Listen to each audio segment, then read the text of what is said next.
សន្តិភាពសួរអ្នកនរគ្នានេះគឺខ្ញុំមានលំហាត់តាក់ទងទៅនឹងមេរៀនទី1យ៉ាងពីចំនួន complex ដែលលំហាត់របស់ខ្ញុំតាក់ទងទៅនឹងចំនួន complex 2ស្មើគ្នាគឺយ៉ាងហ្នឹងចំនួន complex គឺមានរាងសាត់ស្មើជាមួយនឹង a បូក be ដែល a ជាចំនួនពិត b ជាចំនួននិមិត្តចឹងចំពោះចំនួន complex 2ស្មើគ្នាគឺឧទាហរណ៍ដូចខាងក្រោមនេះគឺ a បូក b eb ស្មើជាមួយនឹង a បូកស្មើនឹង a បូក eb ដូចគ្នាប៉ុន្តែខាងអង្គទី1គឺ a ធំ b ធំចំណែកអង្គទី2គឺ a តូច b តូចអញ្ចឹងបើសិនជា complex 2ស្មើគ្នាអញ្ចឹងគេទាញបានផ្នែកពិតស្មើផ្នែកពិតគឺផ្នែកពិតគឺ a ធំស្មើជាមួយនឹង a តូចចំណែកផ្នែកនិមិត្តគឺ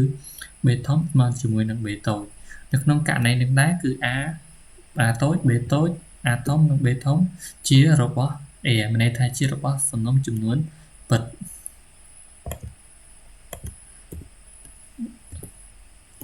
ខ្ញុំមានឧទាហរណ៍មួយចង់លើកឡើងគឺតាក់ទងទៅនឹងចំនួន complex 2ស្មើគ្នាគឺមានឧទាហរណ៍មួយដែលនិយាយអំពីចំនួន complex 2ដែលសិតនឹងស្មើជាមួយនឹង 3a បូក1ហើយបូកជាមួយនឹង e កតាឲ្យ 2b ដល់ 5ដែលមានផ្នែកពិតគឺ 3a បូក1ផ្នែកនិមិត្តគឺ 2b ដល់ 5ហើយនឹង w ស្មើជាមួយនឹង 7 បូក 3e ដែល a និង b នឹងគឺបញ្ជាក់ថាជាចំនួនពិតអញ្ចឹងគេឲ្យកំណត់តម្លៃ a និង b ដើម្បីឲ្យសិតស្មើជាមួយនឹង w នេះមានន័យថា complex 2គឺស្មើគ្នាអញ្ចឹងយើងដឹងហើយថា complex 2ស្មើគ្នាបែបម៉េចគឺផ្នែកពិតស្មើផ្នែកពិតផ្នែកនិមិត្តស្មើនឹងផ្នែកនិមិត្តចូលដល់ដំណោះស្រាយគឺបំរាបរបស់យើងគឺគេប្រាប់សិតហើយនឹង w មករួចហើយអញ្ចឹងយើងគ្រាន់តែទាញថា complex 2ស្មើគ្នាគឺគេទាញបានឲ្យគេសិតគឺស្មើនឹង w ហ្នឹងលក្ខខណ្ឌរបស់គេឲ្យមកទៅយើងមិនបញ្ជាក់តាមក៏បានដែរដោយសារតែគេឲ្យមកគឺសិតស្មើ w អញ្ចឹងគេទាញបានអីគេយើងជំនួសចូលមកសិតរបស់យើងគឺ 3a បូក1បូកជាមួយនឹង e កតាឲ្យ 2b ដល់ 5ហើយស្មើជាមួយនឹង w យើងគឺ 7 បូក 3e ដោយសារតែក្នុងនោះដែរគឺយើងឃើញថាវាដល់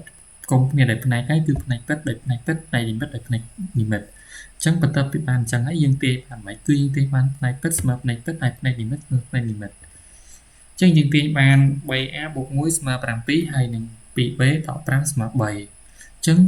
ចំពោះ 3a បូក1ស្មើ7អញ្ចឹងយើងបោះ1ទៅខាងនោះបានទៅជាគេសញ្ញាបូកបោះទៅឆ្លងសញ្ញាស្មើទៅជាសញ្ញាដកអញ្ចឹងបាន 3a ស្មើជាមួយនឹង7ដល់1ចំណែកមួយទៀតគឺ 2b ដល់ 5ស្មើ3គឺយើងបោះ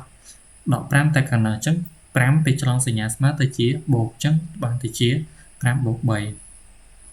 បន្តមកទៀតយើងធ្វើការគណនាមក7ដល់1គឺស្មើនឹង6ចំណែកឯ3បូក5គឺស្មើនឹង8អញ្ចឹងយើងបានប្រែហើយនឹងគឺជាចូលដោយសារតែនឹងជាផលគុណអញ្ចឹងពេលយើងបោះ3ទៅខាងអង្គទី2អញ្ចឹងផលគុណទៅជាគេផលចែកអញ្ចឹងបានទៅជាគេ6ចែកឲ្យ3ហើយ8ចែកឲ្យ2យើងបោះទៅចែកគឺយើងបាន6ចែកឲ្យ2គឺស្មើ3ចំណែកឯ8គឺចែកឲ្យ2គឺស្មើ4អញ្ចឹងយើងរកឃើញ a ស្មើ3 b ស្មើ4អញ្ចឹងចម្លើយចុងក្រោយរបស់យើងគឺដូចនេះគឺយើងរកបានឃើញហើយគឺ a ស្មើ3 b ស្មើ4អញ្ចឹងចំពោះវីដេអូខ្ញុំគឺមានតែប៉ុណ្្នឹងឯងអរគុណ